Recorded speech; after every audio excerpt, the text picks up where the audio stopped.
જોરદાર તાળીઓથી આજના કાર્યક્રમનો શુભારંભ આપણે બતાવ્યો છે.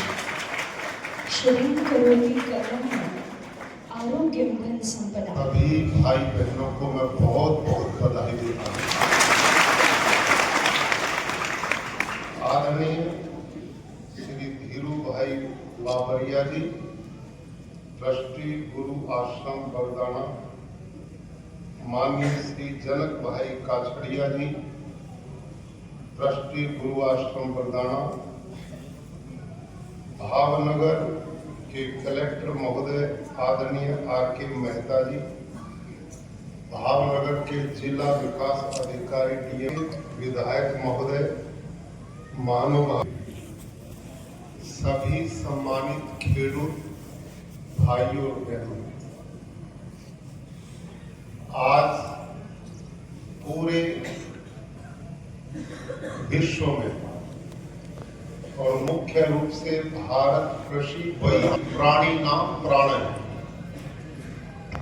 हमारे पास कितना सोना चांदी हीरे जवाहरात धन दौलत पैसा कितना भी तिजोरियां भरी हो, लेकिन इन सब धनों से पेट नहीं भरता. पेट भरने का काम खेडूत करता है. आप लोग प्राणियों का पेट भरने का काम करते हैं, तो आपसे ज्यादा उपकारी और दयालु कोई धरती पर नहीं है. अभी काछड़िया साहब ने इस गुरु आश्रम की प्रवृत्तियों की जानकारी हमारे बीच में रखी है. आज गुरु महाराज होते तो निश्चित रूप से हमारा जो मिशन है प्राकृतिक खेती का, इसके लिए उनका बहुत आशीर्वाद मिलता. इसलिए मिलता कि उनकी सोच ही परोपकार की थी. महान राष्ट्रवादी वो संत थे. आपने जैसा बताया, देश के किसी भी कोने पर कोई आपदा आती, देश को किसी भी कठिनाई का सामना करना पड़ता, कारगिल का युद्ध कोई गुजरात का या बगदाना गांव का युद्ध नहीं था. वो पूरे देश की अस्मिता का सवाल था. हमारी सांस्कृतिक मूल्यों का और इस देश के गौरव का अवसर था. आपने बताया कि बाबा साहब ने अपने वस्त्र को छोड़कर सब कुछ बेच दिया और जो पैसा मिला वो कारगिल के जवानों के लिए बेच दिया. कितनी बड़ी ऊंची सोच महाराज की थी. उसी के साथ कच्छ में भूकंप आया. जीवन जो सबको सुख दे सके, ऐसा जीवन का उपदेश भगवान राम ने हमारे को दिया. एक आदर्श भाई कैसा हो तो वो राम से सीखो. एक आदर्श पति कैसा हो वो राम से सीखो. एक आदर्श पुत्र हो वो भगवान राम से सीखो. एक राष्ट्रभक्त और एक जिम्मेदार नागरिक कैसा हो वो भगवान राम से सीखो. तो उनका पूरा जीवन हर मोर्चे पर हमारा नेतृत्व करता, मार्गदर्शन करता. तो ऐसे भगवान राम के वो अनुयायी जिन्होंने इस राष्ट्र की अस्मिता गौरव और प्रतिष्ठा के लिए पूरा जीवन यापन किया. आप भाई ऐसे पापा के आदर्शों पर चलते हुए मानव सेवा में लगे हुए हैं. इसके लिए भी आप सबको मैं बहुत बधाई और अभिनंदन देता हूं. भाइयों और बहनों, आज खेडूत दिवस है. ये दिवस इसलिए मनाए जाते हैं कि हम आज बैठकर अपना लेखा जोखे पर विचार करें. खेडूत जो अन्नदाता है, क्या वो आज अपने कर्तव्य के प्रति जिम्मेदारी से आगे चल रहा है? आज हम आर्थिक रूप से किस हालत में हैं? धरती हमारी ये माँ, इसके प्रति हमने क्या जिम्मेदारी निभाई? भारत के ऋषियों और वेदों ने गावो विश्वस्य मातरः, गाय को भी माँ कहा। उसके प्रति मेरी आपकी क्या जिम्मेदारी है? तो आज इस थोड़े से समय इन्हीं बिंदुओं पर आपके बीच में मैं चर्चा करूंगा। मेरे से पहले नारसन भाई हमारे बीच में खेडूत हैं आपके बीच में, उन्होंने प्राकृतिक खेती के बारे में आप सबको पूरी जानकारी दी होगी। नारसन भाई भी है ना? जीवामृत कैसे बनता है, बीजामृत कैसे बनता है, घन जीवामृत कैसे बनता है, एक समय अनेक फसलों को हम खेत में कैसे बोएं और आच्छादन मल्चिंग कैसे करें, धरती की ओर ढक करके कैसे रखें, और इनके लाभ भी उन्होंने बताए हैं। खेडूत भाइयों और बहनों, आज जो सबसे बड़ी चिंता की बात है वो मैं आपके बीच में रखता हूं। इस समय जिस रासायनिक खेती को हम कर रहे हैं, 1960 के दशक में हरित क्रांति के नाम से वो अभियान चलाया गया था। उस समय उसकी जरूर इसका विरोध नहीं है, लेकिन हमने ये विचार करना चाहिए, उस समय डॉक्टर स्वामीनाथन जो हरित क्रांति के जनक माने जाते हैं, उन्होंने सारे देश के खेडूत को 1 हेक्टेयर जमीन में 13 किलो नाइट्रोजन डालने का प्रावधान किया था। अब आपकी मैं क्लास लूंगा जितने लोग बैठे, और इसलिए मैं बातचीत आपसे करूंगा, संवाद करूंगा कि आप एक एक बात को समझ सकें। तो हाँ ना में उत्तर दोगे कि नहीं? बोलेंगे? मेरी बहनें भी बोलेंगी कि नहीं? हाँ, बहुत अच्छा। अब मैं भाषण नहीं, बातचीत करूंगा, और आपने हर बात का उत्तर देना मेरे साथ।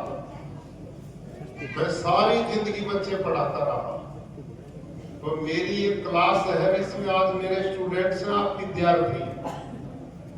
अब हाँ ना करके उत्तर दोगे तो मैं समझूंगा कि कलेक्टर महोदय जहां बैठे हैं, आछड़िया साहब और हमारे बाबरिया जी ने आप सबको इस कार्यक्रम के लिए बुलाया। हमारे जो प्राकृतिक खेती का संगठन है आत्मा, कृषि विभाग, ये जितने भी खेडूत प्राकृतिक खेती करते हैं, इन सब ने आपको आज के इस कार्यक्रम में बुलाया। तो आपको इसका पूरा लाभ मिलना चाहिए। तो मैंने एक बात कही, डॉक्टर स्वामीनाथन ने 1 हेक्टेयर कितने का होता है? 2.5 एकड़ का। 2.5 एकड़ धरती माँ में 13 किलो नाइट्रोजन यूरिया डालना है, ये 1960 में बोला था। कितना डालना बोलो? 13 किलो, ऐसे बोलो। और आप कितना डालते हो? अब बताओ क्यों मेरी बहनों भाइयों? आपका यहाँ का तो मेरे को इतना अंदाजा नहीं, लेकिन मैं हरियाणा का रहने वाला हूँ, पंजाब हरियाणा। वहां जब आलू बोते हैं किसान, आलू लगाते हैं, तो 1 एकड़ में 13 थैले डालते हैं और धरती को बिल्कुल सफेद बिछा देते हैं उसको ऊपर, फिर आलू लगाते हैं। अब सोचो आप ध्यान से, डालना था 2.5 एकड़ में 13 किलो, और आज खेडूत डाल रहा है 1 एकड़ में 13 बैग एक ही फसल में। अब ये बताओ मेरे भाइयों और बहनों, इतना जहर धरती माता में डाला जाएगा और उससे जो आलू पैदा होगा वो लोगों को कैंसर से मारेगा कि नहीं मारेगा? धरती मां जहरीली बनेगी कि नहीं बनेगी? और ऐसे ऐसे हम साल भर में 2-3 फसल लेते, यूं ही धरती को हमारे यहाँ वेदों में माता भूमि पुत्रो अहम पृथिव्या, कि धरती हमारी माँ है और हम इसके पुत्र हैं। हम कितने अच्छे पुत्र हैं जो अपनी माँ को जहर खिलाने पर रात दिन लगे, अपनी माँ को मारने का अभियान चलाए, अपनी माँ जो धरती में से अमृत तुल्य अन्न पैदा करती थी, आज उस माँ को ही हम बर्बाद करने पर लगे। आप जानते हैं कि ये यूरिया जब आप यूं धरती में फेंकते हो ना, ये फेंकते हो खेतों में, यूं डालते हो ना खेतों में, तो इस यूरिया में एक गैस होती है नाइट्रोजन, और इसको नाइट्रोजन ही बोलते हैं। और जब ये खेत में फेंकते हैं तो ये हवा हवा आसमान में, इसमें ऑक्सीजन रहता जिससे हम जिंदा रहते हैं। हम जितने बैठे हैं धरती पे प्राणी, हमें लगातार 2-3 मिनट ऑक्सीजन ना मिले तो राम नाम सत हो जाती है। ये ऑक्सीजन इतनी जरूरी है। और होता क्या है, जब आप यूरिया डीएपी को खेत में छिड़कते हैं तो इसमें जो नाइट्रोजन है वो ऑक्सीजन से मिलता है, तो इन दोनों के मिलने से तीसरी गैस पैदा होती है जिसका नाम है नाइट्रस ऑक्साइड। वो nitrous oxide carbon dioxide gas जो सबसे खतरनाक ग्लोबल वार्मिंग के लिए मानी जाती है, जलवायु परिवर्तन के लिए सबसे खतरनाक मानते हैं कार्बन डाइऑक्साइड गैस। लेकिन आप जो यूरिया डीएपी छिड़कते हैं उससे जो नाइट्रस ऑक्साइड बनती है वो कार्बन डाइऑक्साइड से 312 गुनी खतरनाक है। भैया ही समझ में, 312 गुनी खतरनाक। आप ये यूरिया डीएपी छिड़क करके इस सारे धरती के वातावरण को जहरीला बना रहे हैं, महापाप हम कर रहे हैं।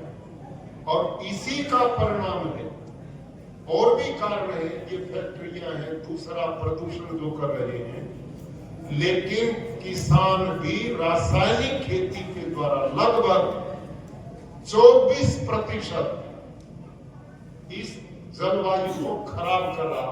और इसका परिणाम अब अतिवृष्टि हो रही, कहीं अनावृष्टि हो रही, कहीं पर समुद्री तूफान आ रहे। अमेरिका जैसे यूरोप के देशों में जहां 12 महीने पंखा होता ही नहीं, ठंड होती थी, खेडूत भाइयों अब वहां लूएं चल रही है, जंगल जल रहे, धरती का तापमान बढ़ रहा है।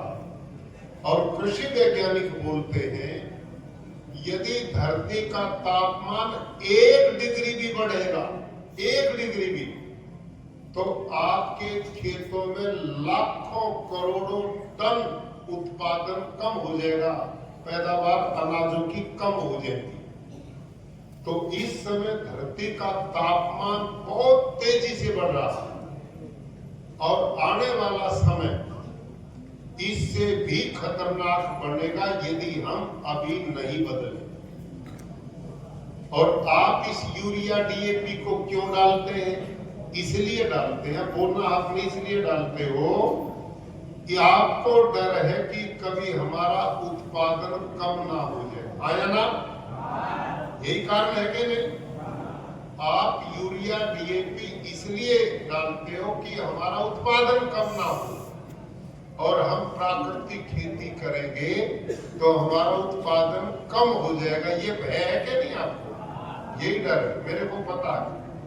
इसलिए पता, मैं खुद खेडूत हूं, मैं खुद खेती करवाता हूं। अब भी राजभवन से बैठकर 2 घंटा में फोन से अपने खेती करवाता हूं। और गाय भी पालता हूं। यहाँ कनु भाई और ये नारसिंह भाई और दूसरे साथियों ने मेरा खेत भी देखा, हमारी गौएं भी देखी और उनमें अलग अलग ब्रीड की है, साहिवाल, थारपारकर, राठी, गिर, हरियाणवी, लाल सिंधी और विदेशी भी है।